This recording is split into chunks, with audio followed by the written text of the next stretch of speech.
मोदी जी ने सही कहा था कि अच्छे दिन आने वाले हैं। और देखो दोस्तों, कितने अच्छे दिन आ गए युवाओं के लिए मुंबई में। ये युवा नौकरी के लिए वॉक इन इंटरव्यू देने आए हैं। पूरी 2216 वैकेंसीज निकली हैं एयर इंडिया में। और उनके लिए 25,000 युवा इंटरव्यू देने पहुंच गए। अब ये तो युवाओं की गलती है ना, जब सिर्फ 2216 वैकेंसीज ही थी तो वो 25,000 क्यों पहुंच गए।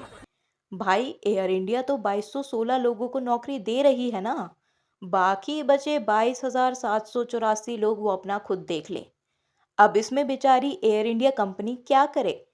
करना तो देश की मोदी सरकार को चाहिए।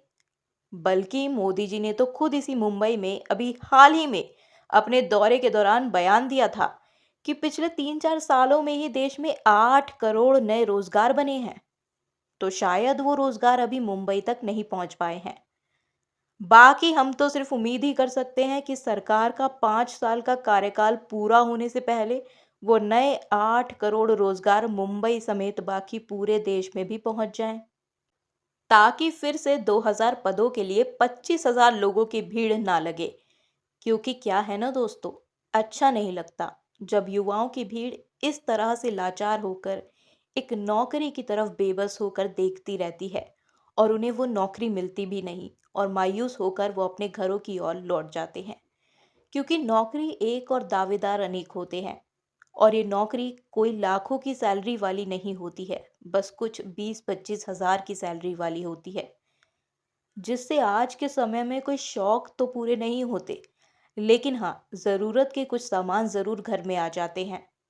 और मैं आपको बता दूं कि ये भी जो एयर इंडिया की नौकरी की वैकेंसी थी ना, ये भी कोई लाखों के पैकेज वाली नहीं थी, जिसके लिए इतनी भीड़ लग गई। ये भी कुछ 20-25 हजार सैलरी की ही थी, जो कि हैंडमैन पद के लिए थी, जिसमें विमान के सामान को लोड और अनलोड करने का काम शामिल था, जिसको लोडर कहा जाता है। बाकी इस घटना ने देश में बेरोजगारी की गंभीर स्थिति को उजागर करके रख दिया है। और यह सिर्फ मुंबई तक ही सीमित नहीं है। आपको याद होगा, कुछ दिन पहले गुजरात के अंकलेश्वर में एक निजी कंपनी के 10 पदों के लिए 1800 से ज्यादा उम्मीदवारों की भीड़ देखी गई थी, जिसने पीएम मोदी के गुजरात मॉडल की पोल खोल कर रख दी थी।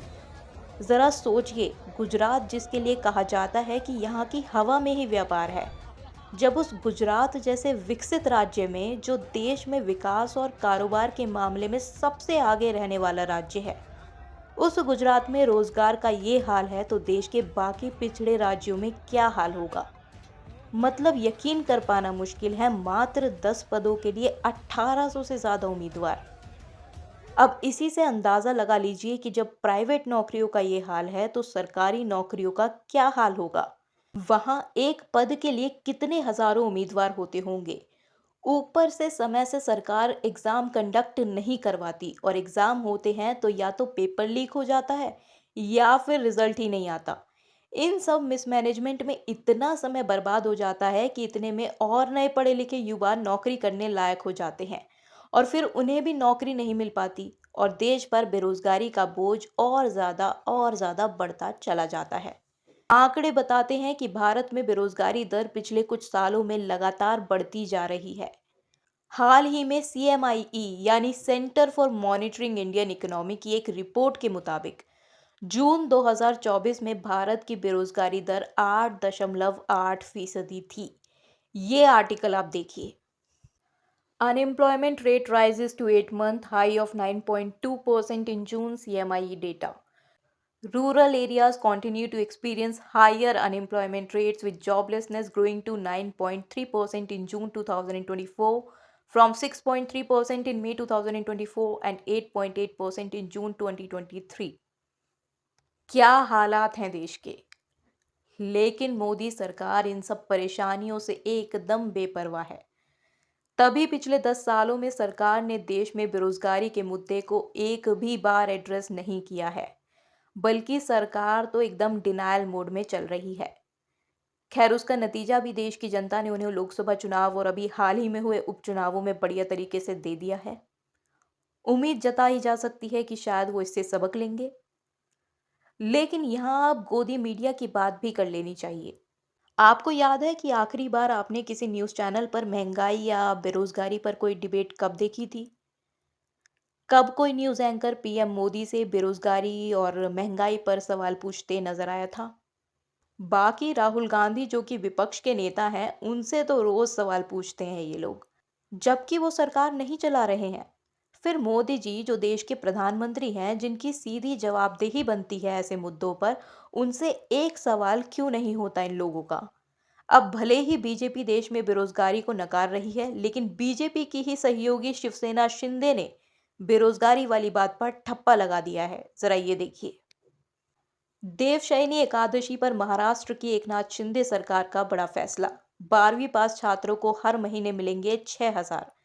महाराष्ट्र के मुख्यमंत्री एकनाथ शिंदे ने देवशयनी एकादशी के मौके पर पंढरपुर में एक सभा को संबोधित करते हुए ये ऐलान किया कि उनकी सरकार 12वीं पास छात्रों को हर महीने 6,000 रुपये और ग्रेजुएशन कर चुके युवाओं को हर महीने 10,000 रुपये की राशि देगी। यानी कि बेरोजगारी भत्ता, और बेरोजगारी भत्ता तो बेरोजगारों को ही दिया जाता है ना। यानी कि मुख्यमंत्री शिंदे मान रहे हैं कि हाँ भाई, उनके राज्य के युवा बेरोजगार हैं, इसलिए उनके गुजारे के लिए सरकार को ये पैसे उन्हें दे देने चाहिए। मतलब रोजगार नहीं दे सकते तो बेरोजगार भत्ता ही सही। यानी कि वो मान रहे हैं कि हमारी सरकार रोजगार देने में सक्षम नहीं है। वहीं जब ऐसा ही कुछ राहुल गांधी ने कर्नाटक के लिए कहा था, तब यही लोग राहुल गांधी के फैसले का विरोध कर रहे थे, ये कहकर कि ये कोई सॉल्यूशन नहीं है, आप गलत आदतें डाल रहे हो। खैर, बात तो ठीक ही है कि ये कोई सॉल्यूशन नहीं है, लेकिन अब क्या हो गया? अब अचानक से ये एनडीए के लिए सॉल्यूशन कैसे बन गया? ये तो चुनाव आयोग ही जाने। हाँ, मतलब महाराष्ट्र में अक्टूबर के आसपास चुनाव होने वाले हैं ना, और बेरोजगारी की समस्या बीजेपी को छोड़कर बाकी पूरे देश को दिख रही है। मुख्यमंत्री शिंदे को भी शायद इसलिए अब ये पैसा बांटना सोल्यूशन लग रहा है। मतलब चलो, इसी बहाने ही सही मुख्यमंत्री शिंदे को भी 2 साल बाद युवाओं की बेरोजगारी तो